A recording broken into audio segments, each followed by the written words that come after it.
नमस्कार दोस्तों, स्वागत है आपका अपने चैनल साहित्य सूत्र विद नेहा पर।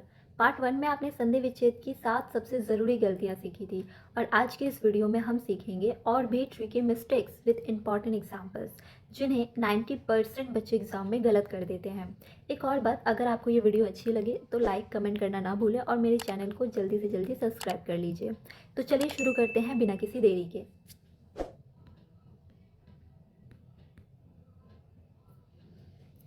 देखिए, हमारा पहला पॉइंट क्या है? स्वर संधि की ट्रिकी गलतियां।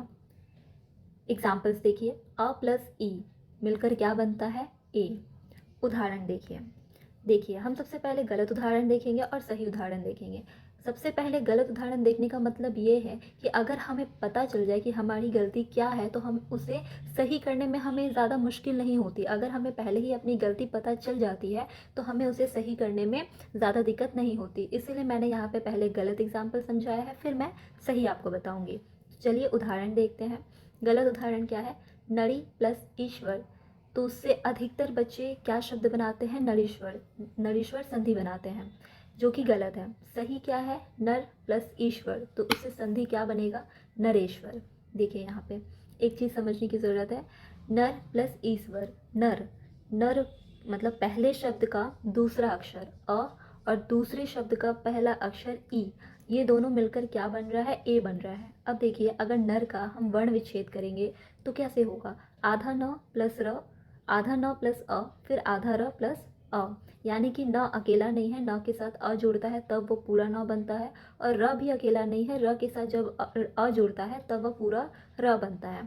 इसीलिए पहले शब्द का जो दूसरा अक्षर है र, उसके साथ अ जुड़ा हुआ है, इसीलिए अ प्लस दूसरे शब्द का पहला अक्षर आपको ई दिख रहा है, तो अ और ई जब मिला तो वो क्या बन गया? नरेश्वर, मतलब ए बन गया। तो इसीलिए नर प्लस ईश्वर मिलकर क्या बना? नरेश्वर। इसी का एक दूसरा उदाहरण देखते हैं। आ प्लस ई, ये भी क्या बनता है? ए। उदाहरण देखिए, पहले गलत देखेंगे। भला प्लस इच्छा, तो इससे अधिकतर बच्चे क्या बनाते हैं? भलिच्छा, जो कि गलत है। सही क्या है? भला प्लस इच्छा, ये क्या संधि बनाएगा? भलेच्छा। यहाँ पे भी देखिए, पहले शब्द का जो दूसरा अक्षर है आ, और दूसरे शब्द का जो पहला अक्षर है ई, आ और ई मिलकर क्या बना? ए। इसीलिए यहाँ पे भला प्लस इच्छा क्या हुआ है? भलेच्छा। और दोस्तों, मैं आपको बहुत ही सिंपल उदाहरण और बहुत ही इजी एग्जाम्पल के साथ आपको समझाऊंगी ताकि आपको समझने में दिक्कत ना हो। चलिए हम दूसरा पॉइंट देखते हैं। दूसरा पॉइंट है गुण संधि में सबसे कॉमन कन्फ्यूजन। तो इसका उदाहरण हम देखेंगे। हर्षई हो या दीर्घई हो प्लस अ क्या बनता है? य बनता है। उदाहरण में देखते हैं। सबसे पहले हम लोग गलती क्या करते हैं? देखिए, सी प्लस अग्नि, तो हम इसका क्या बनाते हैं? संधि सी अग्नि, जो कि गलत है। सही क्या होगा? सी प्लस अग्नि, स्याग्नि, यानी कि शुद्ध रूप इसका क्या है? स्याग्नि। यहाँ पे देखिए, पहले शब्द में क्या स्वर लगा है? ई, दीर्घई लगा है, प्लस अग्नि दूसरे शब्द का अ, तो यहाँ पे मैंने अभी बताया आपको, हर्षई हो या दीर्घई हो, उसके साथ जब अ जुड़ता है तो वह मिलकर क्या बनता है? य। इसलिए यहाँ पे सी प्लस अग्नि मिलकर क्या बना? स्याग्नि। इसका एक और उदाहरण हम देखेंगे। हर्षो या दीर्घो प्लस अ, तो वह क्या बनता है? व। उदाहरण से समझिए। गलत, गलत क्या है? गुरु प्लस आशीष, तो अधिकतर बच्चे इसे क्या बनाते हैं? गुरुशीष, जो कि गलत है। सही क्या होगा? गुरु प्लस आशीष, यानी कि गुरुशीष। यहाँ पे देखिए, गलत और सही में क्या डिफरेंस है? गलत में क्या है? गुरु प्लस आशीष। यहाँ पे जो गुरु, र में जो उ की मात्रा लगा हुआ है, आप उसे बिना हटाए ही उसे गुरु वैसा का वैसा रखते हैं और उसमें व जोड़ देते हैं, जो कि गलत है। सही क्या होगा? क्योंकि उ प्लस अ, ऊ में अ मिलने के बाद ही, दोनों मिलने के बाद ही वह व में परिवर्तित हो रहा है, इसीलिए हम ऊ की मात्रा को वहाँ पे ज्यों का त्यों नहीं रख सकते। इसीलिए सही वाले उदाहरण में देखिए, गुरु प्लस आशीष, उसमें गुर व शीश संधि बना है, यानी कि ऊ की मात्रा, पहले शब्द में जो ऊ की मात्रा लगी है वो, और दूसरे शब्द का जो पहला अक्षर है अ, वो दोनों मिलकर क्या बना? व, यानी कि शुद्ध रूप में अगर इसका सही संधि देखा जाए तो क्या होगा? गुरु व शीश। अधिकतर बच्चे इसमें बहुत गलतियां करते हैं, इसीलिए ये ध्यान में रखने की बहुत ज़्यादा ज़रूरत है। आइए हम आगे गलती की ओर बढ़ते हैं। तीसरा पॉइंट हमारा क्या है? दीर्घ संधि ट्रिकी एग्जाम्पल्स। देखिए अ प्लस अ क्या बनता है? आ। उदाहरण में देखिए, गलत से हम पहले शुरू करेंगे, कुशल प्लस अध्यापक। तो अधिकतर बच्चे इसका संधि क्या बनाते हैं? कुशलाध्यापक, जो कि गलत है। सही उदाहरण क्या है? कुशल प्लस अध्यापक, कुशलाध्यापक। देखिए यहाँ पे दोनों आ बन गया। देखिए पहले शब्द का सही उदाहरण का पहले शब्द का आखिरी अक्षर ल। मैंने अभी कहा था कोई भी अक्षर जो होता है वो अकेला नहीं होता, उसके साथ अ जुड़ा होता है तभी वह पूर्ण रूप से वो अक्षर बनता है। ल भी यहाँ पे अकेला नहीं है, ल के साथ अ जुड़ा हुआ है, इसीलिए ल में जो अ जुड़ा हुआ है वह अ प्लस दूसरे शब्द का जो पहला अक्षर है अ, वो दोनों अ दोनों मिलकर क्या बन गया? आ बन गया। इसीलिए कुशल प्लस अध्यापक मिलकर क्या बना? कुशलाध्यापक। फोर्थ पॉइंट क्या है हमारा? विसर्ग संधि की सबसे झंझट वाली गलतियां। अब देखिए विसर्ग संधि में हमें हमेशा समझने में या फिर बनाने में बहुत ज़्यादा दिक्कत होती है, इसीलिए विसर्ग संधि को समझना, उसमें जो होने वाली गलतियां हैं उसे समझना बहुत ज़्यादा ज़रूरी है। तो देखिए हम इस उदाहरण के साथ समझेंगे। पहले हमें क्या समझने की, क्या देखने की ज़रूरत है? विसर्ग प्लस क क्या बनता है? विसर्ग क, यानी कि क। विसर्ग जो है वह सादगी से हटता है। कैसे हटता है? हम उदाहरण के सहारे देखेंगे। उदाहरण देखिए, गलत उदाहरण क्या है? लोक प्लस कथा। तो यह हम अक्सर इसे क्या बनाते हैं? लोकह कथा। लोक प्लस कथा दोनों को मिलकर हम क्या संधि बनाते हैं? लोकह कथा, जो कि गलत है। यहाँ पे सही क्या होगा? लोक कथा। अच्छा यहाँ पे थोड़ी सी वो गलती हो गई, यहाँ पे होना चाहिए लोकह प्लस कथा इक्वल टू लोक कथा। यहाँ पे जो विसर्ग है वह बड़ी सादगी से हट जाता है। हर जगह विसर्ग डालना ही है ये भी ज़रूरी नहीं है, कभी कभी संधि को सही करने के लिए विसर्ग को सादगी से हटाया भी जाता है, जो कि यहाँ पे किया गया है। इसीलिए यहाँ पे सही संधि क्या होगा? लोक कथा। इसी में हम एक दूसरा उदाहरण समझेंगे। देखिए विसर्ग प्लस तालव्य क्या बनता है? विसर्ग तालव्य, जो कि अधिकतर मूर्धन्य ष में परिवर्तित हो जाता है। उदाहरण में देखिए गलत क्या करते हैं हम लोग? तपह प्लस शील, तो इसका संधि क्या बनाते हैं? तपहशील। लेकिन सही क्या है? तपह प्लस शील, तो उसका क्या बना? तपहशील।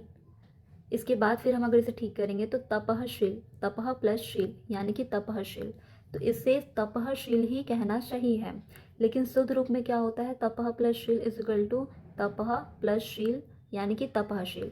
यहाँ पे जो है, यहाँ पे कहने का मतलब यह है कि विसर्ग के साथ जब तालव्य श जुड़ता है तो वह मूर्धन्य ष में परिवर्तित हो जाता है, लेकिन वह हर जगह लागू नहीं होता। इस उदाहरण के द्वारा यही समझाने की मैं कोशिश कर रही हूँ कि जब विसर्ग के साथ तालव्य श जुड़ता है तो वह मूर्धन्य ष हर जगह मूर्धन्य ष में परिवर्तित होगा, यह ज़रूरी नहीं है, जो कि यहाँ पे मैंने बताया है। यहाँ पे तपहशील है, तो तपह देखिए पहला शब्द है तपह, दूसरा शब्द है शील, तो तपह में विसर्ग है और दूसरे शब्द का पहला अक्षर तालव्य श है, लेकिन इन दोनों के मिलने के बाद भी वह मूर्धन्य ष में परिवर्तित नहीं हो रहा। क्यों?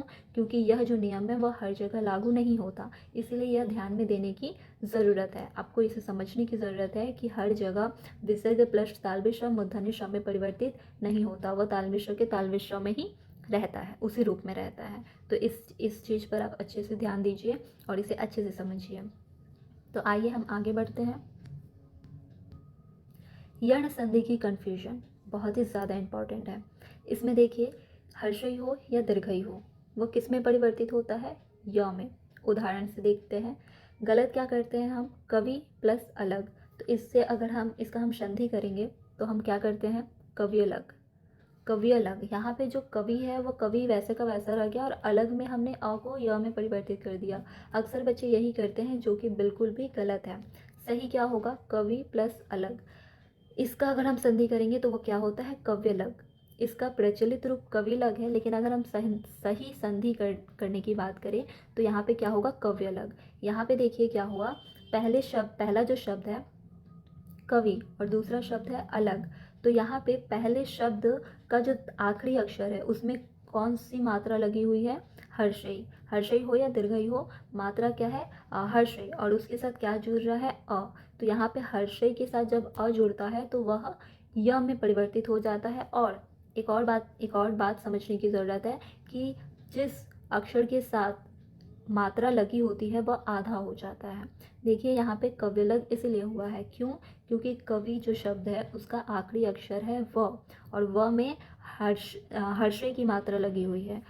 तो और दूसरा शब्द है अलग, और अलग का पहला अक्षर है अ, इसीलिए पहली बात तो हर्षे और अ मिलकर क्या बन गया? य। दूसरी बात, हर्षे किस में लगा हुआ है? व में लगा हुआ है, इसलिए व क्या हो गया है? आधा।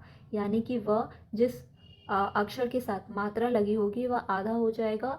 और मात्रा क्या होगी यह भी ध्यान में देने की ज़रूरत है, मात्रा होनी चाहिए या तो हर्षे या दीर्घई, यानी कि छोटी ई या फिर बड़ी ई। तो हर्षे और अ मिलकर क्या बन गया? य।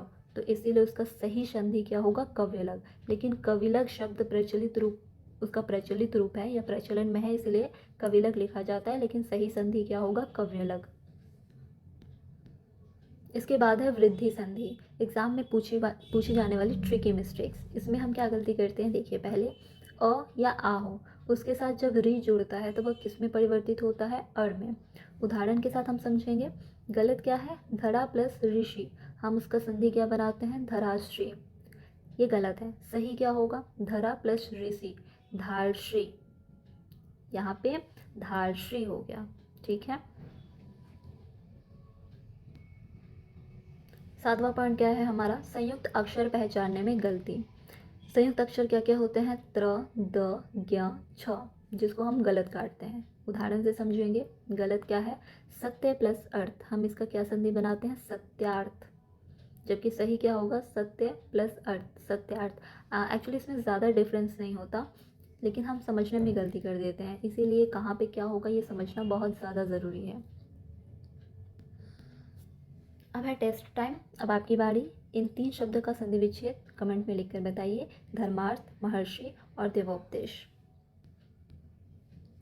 अगर आपको पार्ट 2 अच्छा लगा हो तो इस वीडियो को लाइक करें, शेयर करें और चैनल को सब्सक्राइब करना ना भूलें। और अगर आप पार्ट 3 मोस्ट डिफ़िकल्ट संधि एग्जाम्पल चाहते हैं तो पार्ट 3 कमेंट कर दें। मिलते हैं अगले वीडियो में। धन्यवाद।